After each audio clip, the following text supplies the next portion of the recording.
Skullface is no longer in Africa. The nuclear test was a success. Now they turned their knives on me. Satellites didn't read any test. Neither did seismometers. The detonation test took place 5 years ago in the southern Indian Ocean. The final test was the opposite, to prevent detonation. You mean?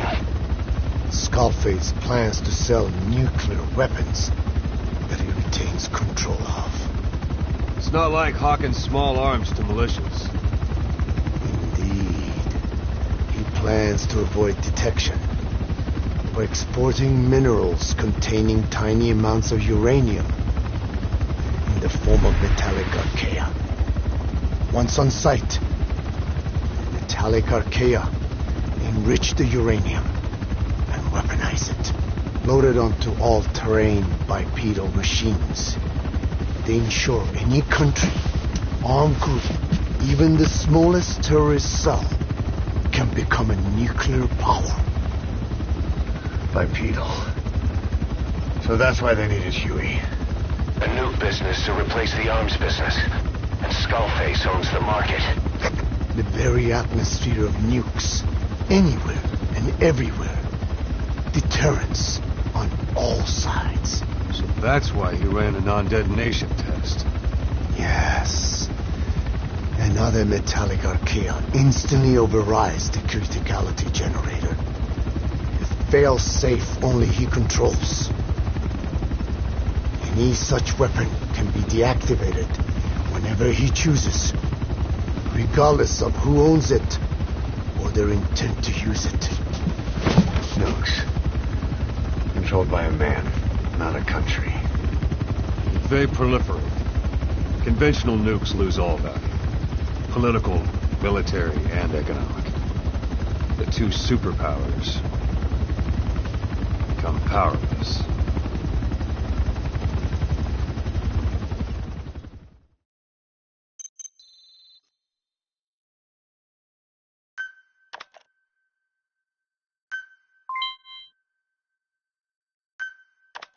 The R&D and medical teams have come up with a proposal for a new suit that applies Code Talker's research, the Parasite suit. Apparently, it can recreate some of the Skull's unusual abilities. But in order to use those abilities, it needs parasites. If you want to wear this suit, you're going to need to get a hold of parasites by extracting skulls.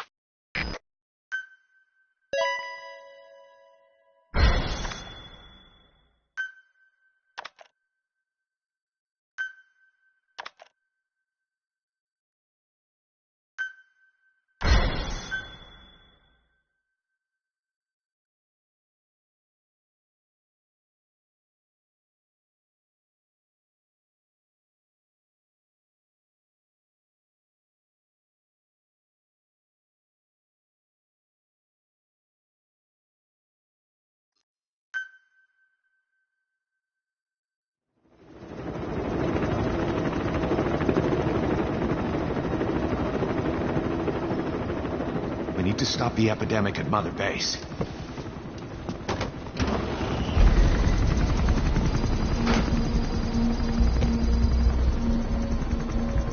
About the pathogen spreading through Mother Base, what's your opinion? Textbook symptoms of vocal cord parasite infestation.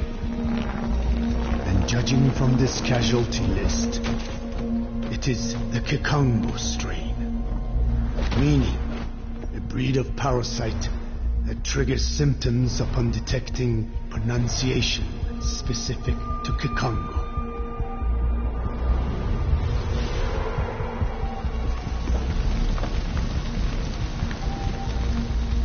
So how do we keep them from becoming symptomatic? Use this. A type of Wolbachia, introduced to a sample of the parasite. A parasitic bacteria that colonizes the parasites, turning male to female and preventing copulation. We must cultivate more.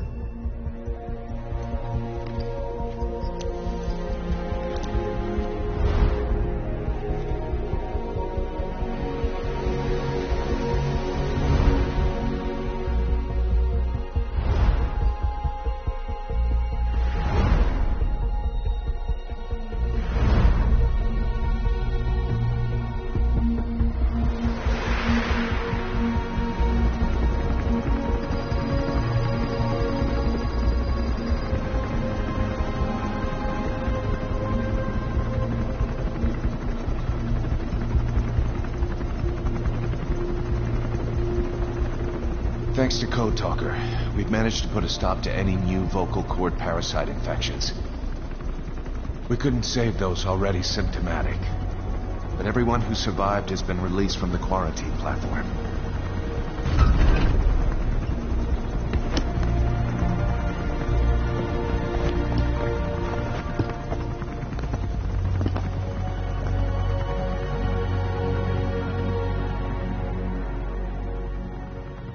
Skullface will pay for this.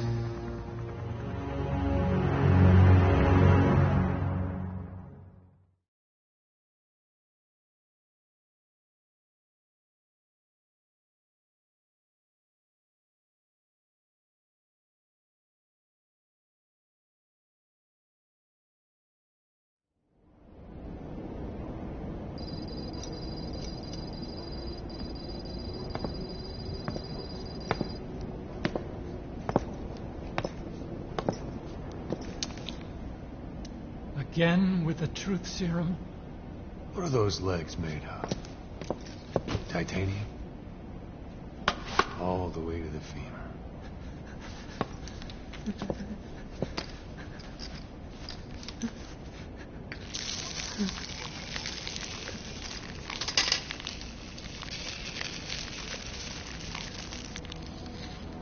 Metallic archaea. Sahelanthropus. Where is it? What? We have to know before his plan is complete. Sahelanthropus is the final piece. What are you talking about? If the Soviets break out a mobile, controllable nuclear weapon, East-West relations will be right back at the Cuban Missile Crisis. The Cold War returns to life, as countries without nuclear arsenals line up for what Skullface is selling. Nuclear weapons proliferate overnight, and on the brink of annihilation, the world maintains its balance. But we know this is all just a shield, a ruse. The cleansing parasites are what matter most. A WMD to eclipse even nukes, and the only one that can still be used. Skullface is the world's greatest threat, and Zero's. The pieces are in place. All that remains is to unveil Sahelanthropus in Afghanistan. They can't activate it without me.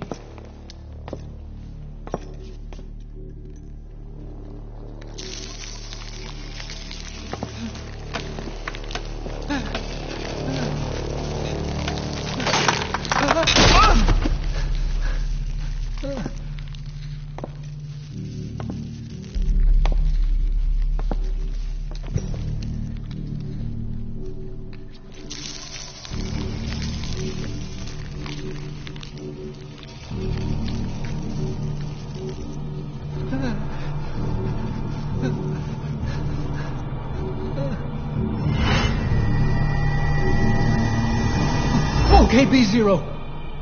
Sahelanthropus is beyond the Soviet base camp, in a lab built by the Soviet philosophers. That's what you're looking for. But I have no idea how he's controlling it. It wasn't designed to accommodate a human pilot.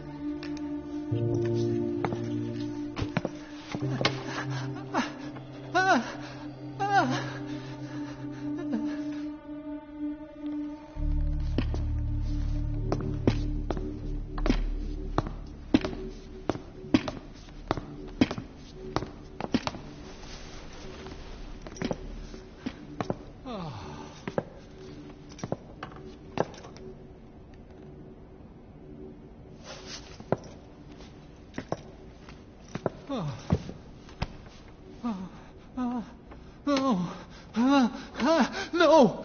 No! Wait!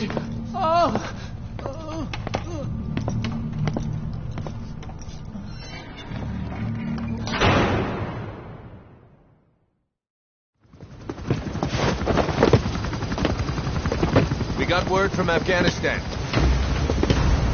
Everyone at the Soviet base camp's dead. No sign of fighting. Parasites. Skullface's men then headed north. The target is OKB-0. That's where he'll activate Sahelanthropus. Unless we stop him, he'll go down in history a conquering victor. We can't let that happen. Wipe him out. Don't leave any trace of his existence. I'm gonna need backup on this one.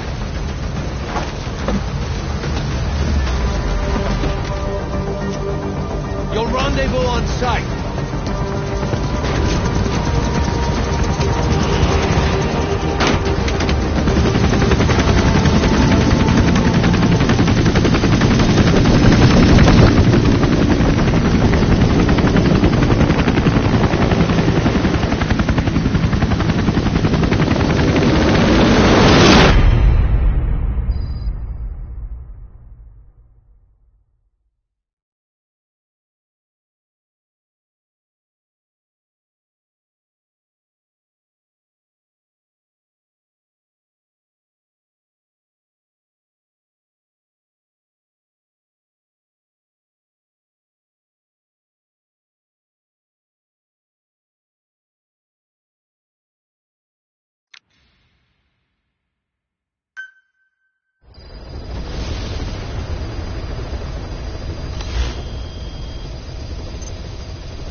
Emmerich uses externally powered legs of his own design.